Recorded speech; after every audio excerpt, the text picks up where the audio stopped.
Advertencia. Esta historia contiene referencias a violencia sexual y abuso de poder. Si lo necesitas, toma un respiro antes de seguir. En la primera luz del día, cuando el humo del fogón apenas se levantaba y los pájaros rompían el silencio con llamadas cortas, la hacienda parecía una ciudad pequeña que respiraba a solas. El sol golpeaba los cafetales como si quisiera borrar cualquier sombra de la noche.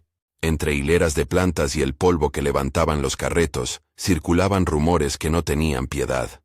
Decían, en voz baja y con la crueldad de siempre, que el marido de la señora no se le paraba.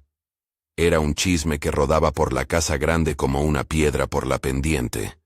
Estimulaba miradas, alimentaba consecuencias. Domingo sabía de esos murmullos, aunque jamás los repitiera en voz alta.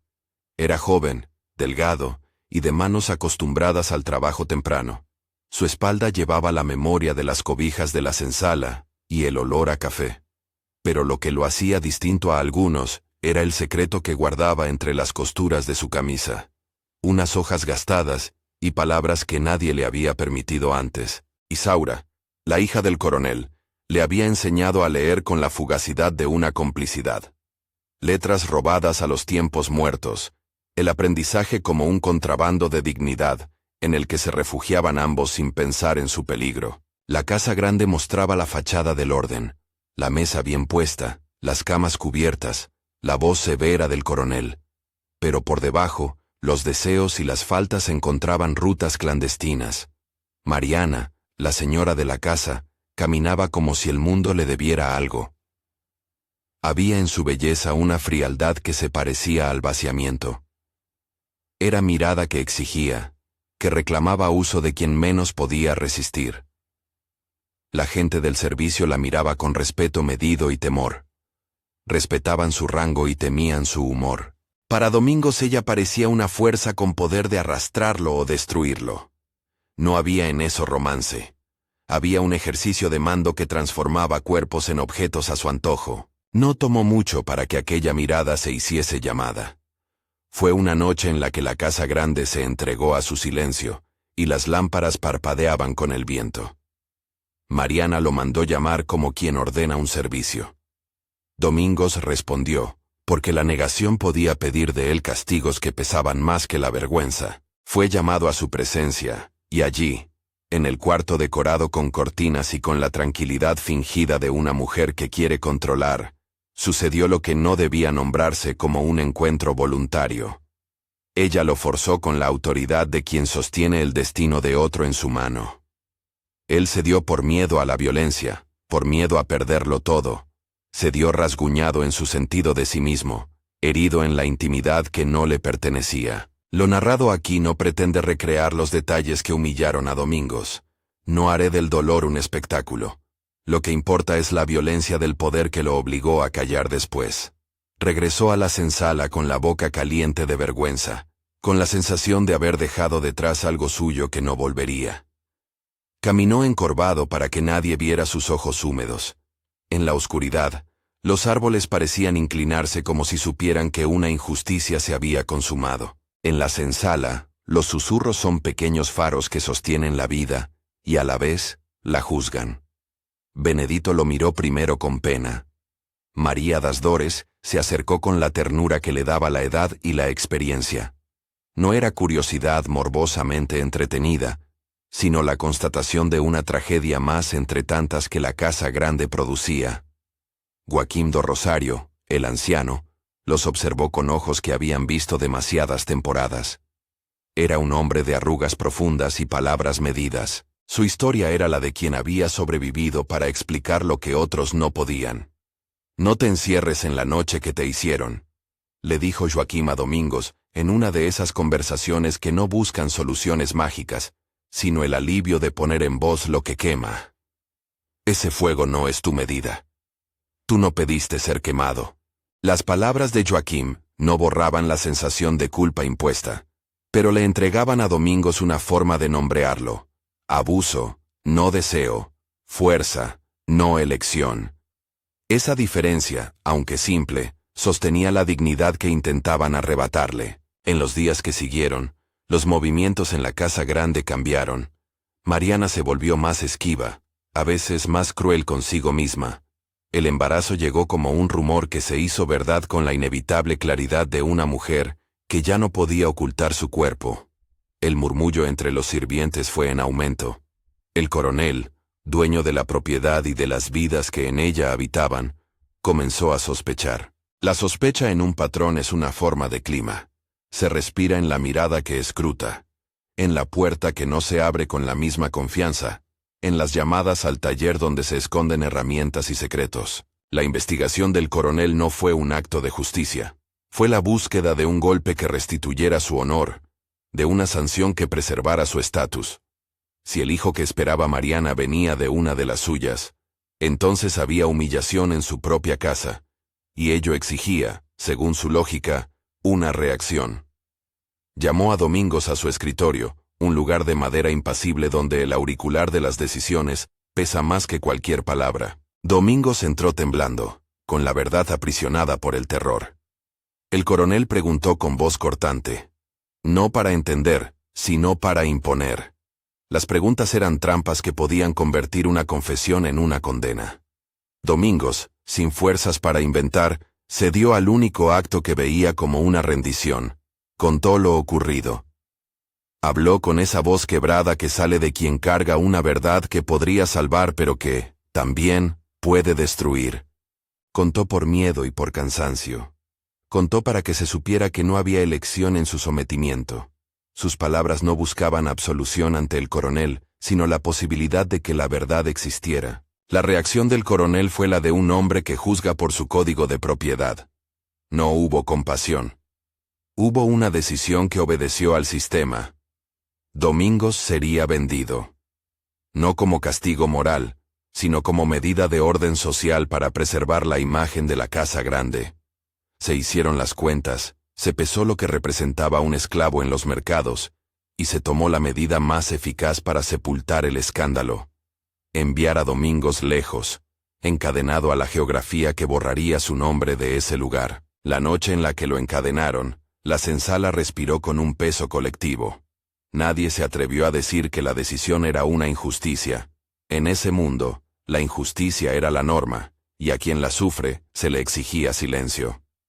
Joaquín lo miró con una mezcla de tristeza y resolución. Le dio un pedazo de tela con unas palabras que parecían casi un conjuro, una bendición sin Dios explícito ni promesa sobrenatural, sino una enseñanza de continuidad. Recordar, contar, no olvidar los nombres que han sido borrados. Lleva esto, le dijo, que la memoria te acompañe donde vayas. Si te cortan las raíces, planta otras. La partida fue una escena en la que el paisaje mismo fue cómplice y testigo. En la carreta, Domingos miró la casa que se alejaba, veía la silueta del coronel en la puerta, la figura de Mariana como una sombra doble. Isaura, desde una ventana, apoyó la frente en el marco. Entre el polvo y el cielo, Domingos intentó aferrarse a lo que había logrado robarle la vida. Unas hojas con letras, la imagen de una virgen pequeña que había llevado siempre y que su madre le había dado antes de morir. En la marcha, las manos atadas rozaron las hojas y la medalla. Eran recuerdos que pesaban tanto como las cadenas. En la senzala quedó el silencio que sigue a la ausencia. María das Dores lloró sin hacer ruido para no llamar la atención de quienes podían interpretar cualquier emoción como falta. Benedito guardó la historia de Domingos en su pecho, como se guarda una semilla para tiempos mejores.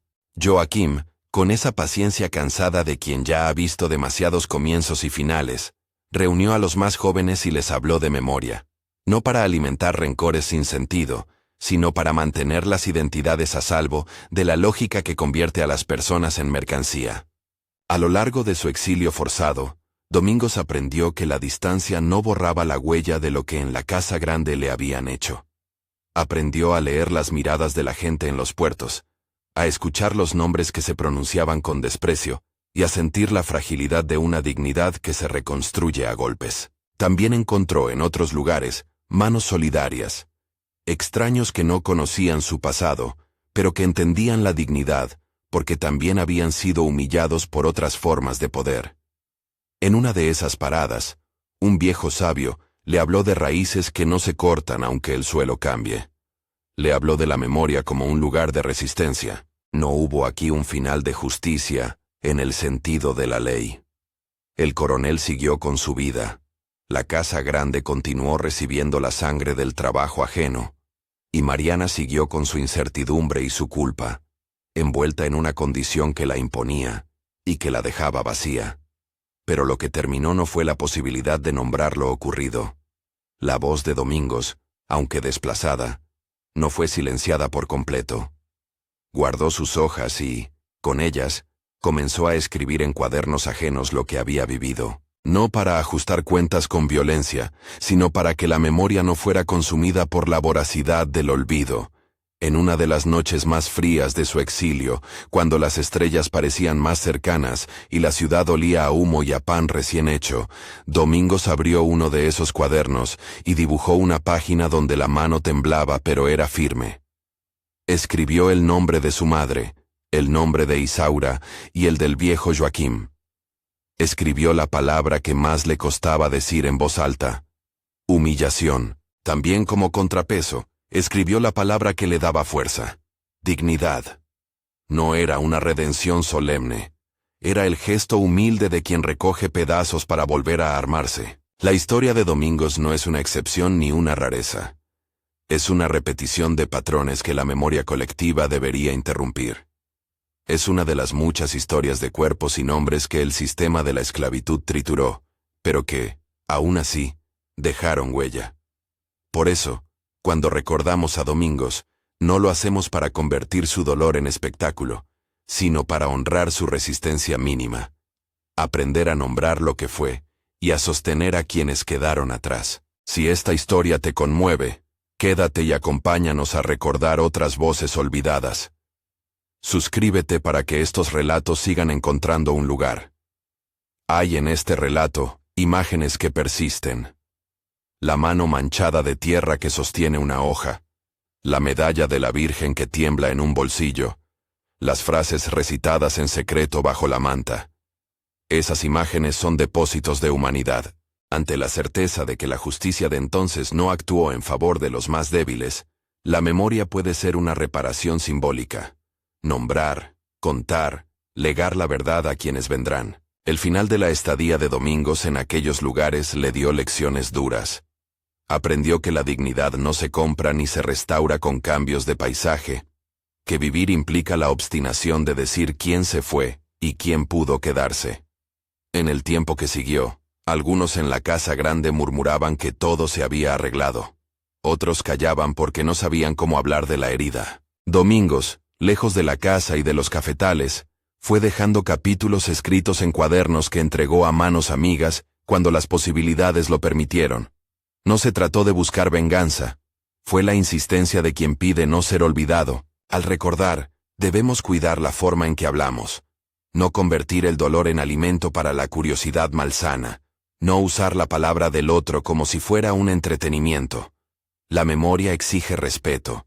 Exige, además, que no repitamos los mecanismos que permitieron la violencia, silencio, impunidad, deshumanización. En la última escena que podemos imaginar de esta parte de la historia, Domingos recoge sus pocos bienes. No son joyas ni grandes riquezas, solo las hojas con letras, la medalla, el retazo de la tela que Joaquim le entregó. Se ajusta el paño en el pecho como quien se hace una armadura de memoria. Antes de partir, Benedito, le pasa una olla pequeña que contiene un guiso hecho con lo poco que había. María das Dores le deja un pañuelo que huele a lavanda y a cuidado. Joaquim, como un padre viejo que ya no puede evitar que el mundo los expulse, le da una única recomendación que suena a mandato y a consuelo. Cuenta lo que veas, no lo escondas, que otros sepan. Camina hasta la carreta que lo llevará a un puerto donde las manos que compran son tantas como las que venden. No camina con la certeza de regresar. Camina con la certeza de llevar su verdad. Mientras la casa grande se aleja, la voz del narrador, esa que ha acompañado este relato, recuerda al oyente algo fundamental. Domingos no fue solo la suma de su humillación. Fue, y es, Una persona con nombre, con deseos, con lecturas robadas y con una medalla al cuello. Su historia es una interpelación al presente sobre cómo tratamos la dignidad humana. Hoy, cuando miramos esos tiempos desde la distancia histórica, no podemos limitarnos a la condena sin acción. Recordar es un acto que demanda aprendizaje y transformación. Preguntar por las estructuras que permitieron esas violencias y trabajar para que no se reproduzcan. Honrar la memoria de Domingos y de tantas otras personas significa también comprometerse a denunciar las injusticias de ahora, a apoyar a quienes están en situación de vulnerabilidad y a preservar relatos que el tiempo intenta borrar. Si esta historia te hizo pensar en alguien de tu familia o en historias que te contaron, compártela. Déjanos un comentario con el nombre de una persona de quien hayas escuchado relatos que merecen ser recordados. Suscríbete si quieres que sigamos recogiendo voces que la historia popular ha dejado en los márgenes. Y antes de cerrar, recuerda lo más importante. La memoria salva. Aunque no siempre lo haga en el sentido de la justicia pronta. Salva porque transforma el silencio en palabra, porque nombra a los olvidados y porque obliga a mirar con honestidad las huellas que el poder dejó en la carne de otros. Domingos se fue con las hojas y con la medalla. La casa se quedó con sus virtudes aparentes y con su disciplina de siempre. Pero en la senzala, en la pluma de Joaquim, en las manos de María das Dores y en los cuadernos robados de Isaura, quedó la posibilidad de contar. Eso es lo que, al final, nos corresponde proteger. La capacidad de narrar sin miedo, la obligación ética de recordar y la responsabilidad colectiva de que ninguna vida sea reducida a mercancía sin que el mundo lo nombre y lo condene. La historia termina aquí, pero su memoria debe continuar. Comparte este relato con quien necesite escucharlo y ayúdanos a mantener viva la voz de quienes fueron forzados al silencio.